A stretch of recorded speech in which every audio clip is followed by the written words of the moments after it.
बच्चे दिल के सच्चे, बच्चे भगवान का रूप होते हैं, ये तो हम सभी जानते हैं। पर ये तब तक के लिए जब तक वो बच्चा नॉर्मल होता है, वो बच्चा जिंदा होता है, तब तक सब उसको बहुत ही प्यार करते हैं।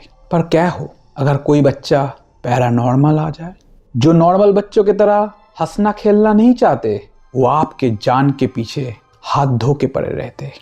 वो अपने बातों को मनवाने के लिए कुछ भी कर गुजरते हैं, जिसे ना आप देख सकते हैं ना आप समझ सकते हैं, तब तक के लिए जब तक उसका कहर आपके ऊपर नहीं बरसते। दोस्तों, आज की ये बहुत ही भयानक सत्य घटना जो कि हुआ था सुनिधि नाम के एक लड़की के साथ, जिसको बच्चे तो बहुत ज़्यादा पसंद था, पर जब उसकी खुद की डिलीवरी का टाइम आया, उसके साथ एक दुर्घटना हुआ, उसका मिसकैरेज हो गया। सुनिधि बहुत ज़्यादा दुखी था अपने लाइफ से, इसलिए उसने एक नया जॉब के लिए मुंबई आ गया। मुंबई में अपने दो दोस्त सपना और रूबिया दोनों के साथ एक फ्लैट में एडजस्ट हो गया, जो कि बांद्रा में। बांद्रा के सभी सोसाइटी बहुत ही ज़्यादा एक्सपेंसिव होते हैं, पर ये रूबिया का रिलेटिव का फ्लैट था, इसलिए इनको बहुत कम रेंट में एडजस्टमेंट हो गया। सुनिधि बहुत ज़्यादा खुश था कि चलो एक अलग एनवायरनमेंट में उसको अपना काम करने का मौका मिलेगा। एक दिन सुनिधि बस अपने ऑफिस से लौट के आए, थोड़ा शाम का वक्त है, अचानक से उसके दरवाजे में खटखटाना के आवाज़ आता। सुनिधि भागते हुए खुलते हैं, पता नहीं कौन आया है। उसको सुनाई देता है कुछ बच्चे खिलखिला के हंस रहा है। सुनिधि देखने लगा, पर कोई तो नहीं था उसमें। सुनिधि सोच रहा है ये बच्चे कहाँ से आया और कहाँ चला गया। सुनिधि के मन में बहुत ज़्यादा खुशी आया, क्योंकि उसका खुद का बच्चा नहीं था ना, तो बच्चे से उसको बहुत ज़्यादा लगाव था। तो उसको लगा काश मैं इन बच्चों को देख पाता, पर उसने नहीं देख पाया। और अचानक से सीढ़ी से भागने की आवाज़ आया, तो सुनिधि को लगा चलो वो बच्चे शायद छुप के बैठा था। सुनिधि को देख के ऊपर चला गया सीढ़ी में। कुछ दिन बाद फिर से रात में जब सुनिधि सब कुछ कंप्लीट करके अपने बिस्तर पे लेट गया कि कुछ देर अपना मोबाइल चला के वो सो जाएगा, क्योंकि नींद भी उसको आ रहा था, अचानक से जोर जोर से खटखटाना की आवाज आया दरवाजे में। सुनिधि बोला इतने रात को कौन आया। फिर से वो दरवाजा खुला और बच्चों के खिलखिला के हंसने की आवाज आया। सुनिधि को थोड़ा गुस्सा आया। सुनिधि ने बोला बच्चों अभी डिस्टर्ब मत करो प्लीज, मैं कल खेलूंगा तुम सबके साथ, आज मुझे सोने दो। सुनिधि दरवाजा बंद करके अपने बिस्तर में लौट के आ जाता है। रात 2:15 बजे सुनिधि का नींद खोल जाता है, और सुनिधि अब सिर्फ सुन ही नहीं पा रहा था, देख भी पा रहा था। उसके अलमारी के बगल में एक सफेद रंग का बच्चा, जो बहुत ही डरावना, उसकी आंखें पूरी तरह से काले, सुनिधि की तरफ देख के मुस्कुरा रहा है, खिलखिला के हंस रहा है। अब सुनिधि को अच्छा नहीं लगा, सुनिधि को बहुत ज्यादा डर लग गया। सुनिधि कांपने लगा और चिल्ला उठा। उसके दो दोस्त भागते हुए आए, क्या हुआ क्या हुआ। सुनिधि कांप रहा था, उस अलमारी के पीछे उसका उंगली को पॉइंट करके दिखा रहा था, वहां कोई खड़ा था, वहां कोई है। उनको तो नहीं मिला। उन्होंने उनके ऊपर मजाक उड़ाया, अरे क्या कर रहे हैं यार, रात में कोई नशा करके आए हो क्या, बाहर गए थे अकेले।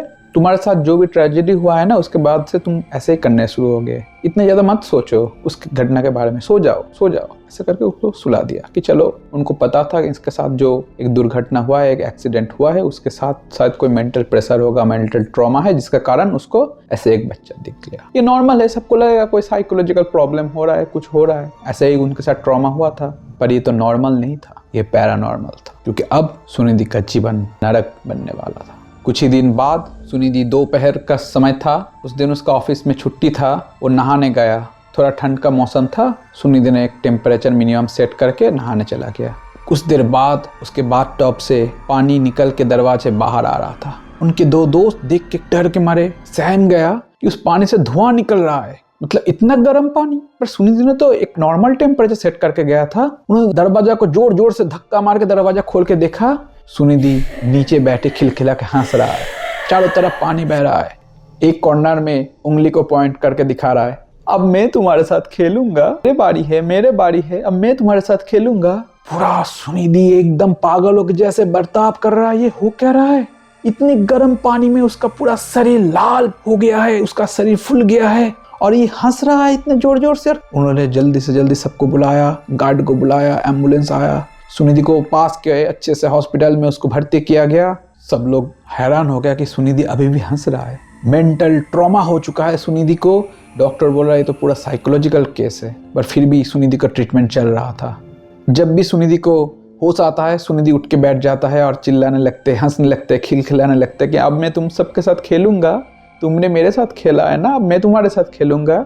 2 दिन गुजरने के बाद अचानक से उनके 2 दोस्तों के पास कॉल आता है कि उनके हॉस्पिटल में सुनिधि ने एक गजब का केस कर दिया है, जल्दी से आ जाओ आप सब। जब ये लोग हॉस्पिटल आते हैं उनको पता चलता है कि सुनिधि ने अपने हाथ में लगे हुए कैनुला को खोल के उसका जो सुई था उससे पूरे हाथ में उसने चुबाया, पूरे हाथ से खून टपक रहा है, पूरे हाथ में बैंडेज लगा के बहुत ज़्यादा भयानक केस हो गया उसके साथ। और फिर क्या पता है क्या बोल रहा है सुनिधि, तुम लोगों ने जो कहा वो मैंने किया ना, अब तो मेरे साथ खेलो, मेरे साथ खेलो ना।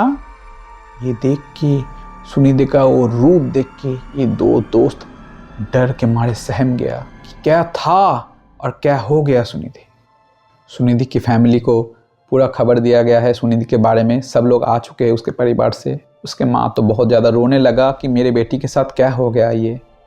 उनको लग रहा था क्या एक मेंटल ट्रॉमा से इतना ज़्यादा हो सकता है। सब लोग बोल रहे थे कि शायद इसी कारण हो चुका होगा, पर सुनिधि की माँ ने उसको विश्वास नहीं किया। उसने गया तांत्रिक के पास, पूरा चीज़ बताया। तब उस तांत्रिक ने कहा कि इस पे कोई मेंटल ट्रॉमा वाली बात नहीं है, ये भूतिया बच्चों का कहर है, 2 भयानक भूतिया बच्चे का साया है जो सुनिधि को उनके साथ ले जाना चाहते हैं। वो चाहते हैं सुनिधि को इस दुनिया के परे ले जाना। आप जल्द से जल्दी अपने बच्ची को बचाने के लिए कोशिश कीजिए। तांत्रिक ने मंत्रबद्ध बोल के एक ताबीज़, 2 मुट्ठी सिंदूर दिया सुनिधि के मत्थे पे लगाने और उसका हाथ में बांधने के लिए, और उसके मम्मी को कहा कि आप उसके पास बैठ के हनुमान चालीसा का पाठ कीजिए, हनुमान जी को पुकारिए अपने बच्ची को बचाने के लिए। उसके पास टाइम नहीं है, जल्द से जल्दी करना होगा, 1 या 2 दिन के अंदर ही सुनिधि को ये लोग लेके चले जाएंगे। सुनिधि की माँ तो डर के मारे कांपने लगा इस चीज़ को बचाना है कि पता नहीं मेरे बच्चे को मैं कैसे बचाऊँ। उसकी माँ आई हॉस्पिटल, जो भी कहा तांत्रिक ने सब कुछ करने लगा। उस समय सुनिधि को रोका नहीं जा रहा था, सुनिधि ऐसे छटपटा रहा था, ऐसे चीख रहा था, चिल्ला रहा था, फिर भी सुनिधि की माँ ने नहीं सुना, एक नहीं सुना डॉक्टरों का। उसको अपनी बच्ची को बचाना ही था, क्योंकि ये मेडिकल साइंस उसके बच्चे को अभी तक तो ठीक नहीं कर पा रहा था ना। उनको लग रहा था कि कोई साइकियाट्रिक पेशेंट है, कोई साइकोलॉजिकल डिसऑर्डर है, पर सुनिधि की मम्मी को पता था कि ये कोई साइकोलॉजिकल प्रॉब्लम नहीं है, ये पैरानॉर्मल प्रॉब्लम है। और उसकी माँ ने अपनी पूरी जी जान लगा के अपने बच्ची को उससे बचाने के लिए कोशिश किया। अब 2 महीना गुजर चुका है, सुनिधि बिल्कुल ठीक है, पहले से नॉर्मल है। सुनिधि को ये लोग अपने घर लेके चला आया। अब आप लोगों के दिमाग में ये बात आ रहा है कि ये बच्चे थे कौन, कहाँ से आया। मैं आपको बताना चाहता हूँ कि ये कोई नॉर्मल बच्चा नहीं है। जिन बच्चों का मौत कोई भयानक एक्सीडेंटल केस से होता है, कोई एक्सीडेंटल डेथ या कोई भूखमरी या कोई दर्दनाक मौत होता है, हत्या हो जाता है, बहुत ही छोटे बच्चे जिनको जलाया नहीं जा सकता, जिसको सिर्फ दफना दिया जाता है, उनका आत्मा ऐसे नॉर्मल की तरह नहीं होता ना। उनकी आत्मा अभी तक उसको बिलीव नहीं कर पाते कि मेरा डेथ हो चुका है। वो अभी तक अपने शरीर में रहना चाहते हैं, उसी मासूमियत के साथ, उसी बचपना के साथ, और बहुत ज़्यादा ज़िद्दी होते हैं। इनको जो चाहिए होता है वो लेके ही छोड़ते हैं, इनको जो चाहिए होता है वो करते हैं। इनको अपना खेलने का साथी चाहिए होता है और ये उसके लिए कुछ भी कर सकता है, क्योंकि इनका सोच नॉर्मल नहीं होता। नॉर्मल बच्चों की तरह इनको रोका नहीं जा सकता, इनको झुठलाया नहीं जा सकता। इनमें थोड़ा पावर होता है, पर ये सबके लिए सही नहीं होता। इसलिए आप लोग दुआ करो, कहीं भी अगर किसी बच्चे को या किसी इंसान को, किसी बच्चे को दिखता है, आपको मिल जाए ना, तो उसको ऐसे नॉर्मल मत समझो, आपको सीरियसली लेना चाहिए। चैनल को सब्सक्राइब करो और बगल में बेल घंटी को बजा दो।